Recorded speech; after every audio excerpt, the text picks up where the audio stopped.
I decided to go for a little ride, just because, and then talk about a couple of things I missed in the last video, which was pretty much talking about the experience with Japanese Classics. I mentioned it was awesome, but I talked mostly about the car. But really, they were really great. What they did is they gave me all the information that I wanted on the phone. So I had, you know, stupid questions. And I wouldn't say stupid questions, just questions you have when this is all new to you. For example, it's my first diesel. I had diesel questions. I had glow plug questions. I had concerns about reliability, concerns about parts availability, insurance, things like that. And they were more than happy to walk me through. I talked to a total of 2 people during my experience there, Ian and Dan. I had talked to Ian. He went over a few things. I actually pulled over on the side of my trip, heading over to the Grand Canyon. I pulled over and literally talked to him for like an hour, and they were just about to close, and he answered every question. He went above and beyond, even telling me about stuff I wasn't asking about, which just goes to show, I mean, they're passionate for what they do. Obviously it's business and everything, but you know, you can kind of tell when people are BSing you and whatever. It was very sincere, the whole process. But he went over a few things, and that's something I want to talk with you guys also that are considering buying a car like this in the US. I can really only speak for people in New Jersey, but it pretty much covers everybody except maybe California. So if you're in California, just expect to pay about $5,000 to $10,000 more on average to get it legalized. That's what it says on the site, so I'm sure they know what they're talking about. Alright, so that guy just cut me off. I'll show you that, dummy. So back to Japanese Classics. This is the first half of the video. So our appointment was for 11. I ended up showing up at 10 o'clock. I think that's the time that they opened, if I'm not mistaken.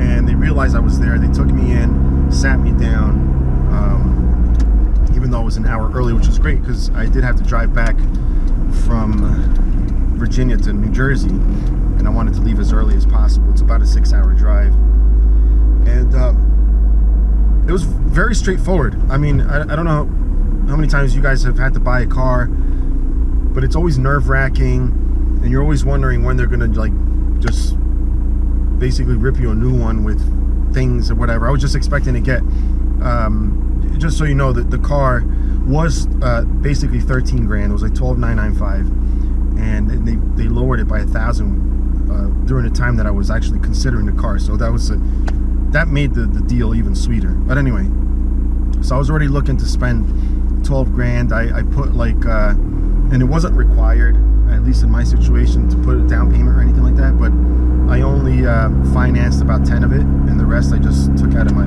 account. But I was kind of expecting to get like a receipt with sales tax and destination and all this dealer prep and all this stuff. Literally $11,995 plus $200 Virginia something. I forgot what it's called. I'll probably put it on the bottom there, let you know what exactly it's called. And that was it. I paid that. I didn't pay anything extra, nothing weird. They filled up the car with gas. But during the paperwork, which wasn't much, they went over a few things. They let me check out the cars, which you saw in the last videos. I saw a bunch of cars. I was just a little bit too excited to even care about the other cars that were there. But very straightforward. They gave me a temporary plate. They gave me a 30-day registration tag. After I checked out the cars, we sat back down. I signed everything. It was only like 3 signatures. Pretty straightforward. It didn't feel like I was buying a car. It just felt like I was just doing a normal transaction, like at a bank or something. And like I said, that part of the experience was very good. I didn't feel like I was at a dealership. They made it so easy, and it was comfortable. The office was nice. Then they showed me some the Virginia inspection, which they told me to hold on to. They showed me the EPA paperwork, which is what makes it legal to be here. So all that stuff was really nice to have. Then finally at the end, they gave me the keys. They're like, you're all set. They filled it up. They cleaned it a little bit. So I got 1 key and a fob. I was hoping to get at least a couple of keys. So the fob wasn't working, so I kind of brought that up, and they're like, oh, they never work. Which is probably true. Those cars have been sitting for who knows how long over in Japan, or, you know, whatever. The fob wasn't working, but I still took it with me.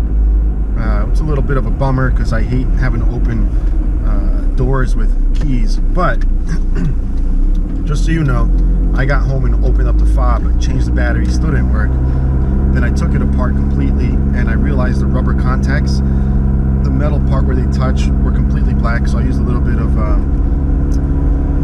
airflow cleaner, mass airflow sensor cleaner, which is pretty much, I wouldn't say it's brake fluid, but it's sort of like that kind of liquid that kind of evaporates really quick.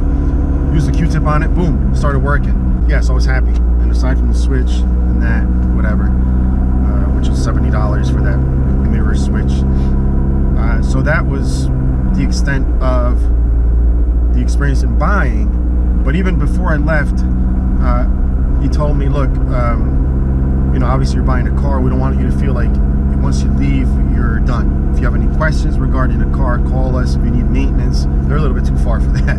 But if you need parts, whether they're aftermarket or OEM, I think they can help you out with those things. But it's good to know, because I don't know too much about this car. And that's another thing I'm going to get into the other video when I explain, you know, the concerns, because I had my concerns about owning this car here. And now that I own it, a lot of those concerns have been alleviated. So, but I'm sure this, you know, this video I'll make will help a lot of you guys out. But yeah, I grabbed the car, got in it, drove home. Very uneventful. In other words, what I mean by that is that, like, nothing happened besides me driving it. I did have to go about 120 kilometers an hour. Drove all the way from Japanese Classics to New Jersey without any problems. I stopped once for gas. Yeah, drove back, no issues. I wasn't even worried. I wasn't even trying to baby it or anything. I just drove the 120 kilometers, which is, I don't even know what that is. Maybe, I don't know, 80 miles an hour? Maybe a little bit less. I normally don't drive it like that. I kind of baby it, so you get these people that tailgate you. What I mean by baby is, like, I stick to, you know, speed limits on the road, because I'm trying to take care of the car. I don't need the speed. And I'm in New Jersey, so people always feel the need to go twice, triple the speed limit. But yeah, I'm trying to think what else. They did offer an extension for the registration in case a title took long to get to me, and it kind of did take long because of USPS backup and all that stuff that's going on. But I got the title, and I went to do the or I went to check the hours for DMV. It turns out it's appointment only now, so there's no more of that 3 o'clock at night or in the morning waiting. But the appointment I got is a month out, over a month out, and obviously my registration will be up by then. A bunch of deer over here. So yeah, by then, so hopefully they'd be able to send me an extension. They said they probably could, so we'll look into that. But I think from what you can tell, the overall experience with Japanese Classics was awesome. Like I said in my last video, I wouldn't hesitate to buy from them again. It does help for you to know a little bit, or get a mechanic to go with you. I feel like they were very upfront with everything. They didn't really point out anything too bad on this car. Matter of fact, nothing mechanical. But he did stress, listen, this is an old car, it's going to need maintenance. You know, so keep that in mind. But it's nothing out of, you know, the ordinary. You should be maintenance in cars, right? I think that was it. Like I said, I wouldn't hesitate buying again. But like I said, if you're not good with cars, bring somebody. If you are good with cars, you know what to look for. Look underneath, look for rust and things like that. But this car had nothing. There's probably like little areas, like some bolts on the bumper, a little bit rusted, things like that. But I'm not gonna get into that because it has nothing to do with Japanese Classics. It just has to do with the car. But to wrap it up, I guess, yeah, it was a great experience. I wouldn't hesitate to buy from them again. As a matter of fact, I have plans of doing that at some point, if and when I get tired of this car, which I doubt. I love it. I've had it for about a month. no issues. Again, just nothing. It just runs solid. They did change the glow plugs, which was a concern of mine, since I do what people usually always do when they want to know something. You go on YouTube or you search the internet. Like if your back hurts and then you start reading that you have tiny fractures, you start worrying about it. It was the same thing with this. I worried too much about the whole glow plug thing. I kept asking about it. They're like, it's not that big of a deal. We don't necessarily change them unless there's something wrong. They did change them. It has been cold here in New Jersey, probably not as cold as other places in the U.S., but the car, you know, has started uneventfully. I think there was only one day that it gave me issues starting. Like, it took a little longer than normal to start,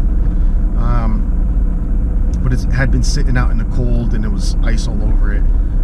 And there are tricks of starting it. You hold the gas down, whatever. But it started, and that's it. If you guys like anything you see on the site, if you can, go check it out in person. If not, I think I would feel comfortable buying. You know, I did go see this in person before I bought it, but after the experience, I probably would be a little more into probably shipping it out instead of going there. But since I'm not that far, it's 6 hours, it's a good way to get acquainted with the car. Hopefully not acquainted in the sense where it's going to break down on the way, but I doubt it. The cars they keep are pretty clean, and this is a great example of that. And from everything else I saw, that's it. I don't know what else to say. But stay tuned for the next video. That one's going to have like information for you guys that are concerned about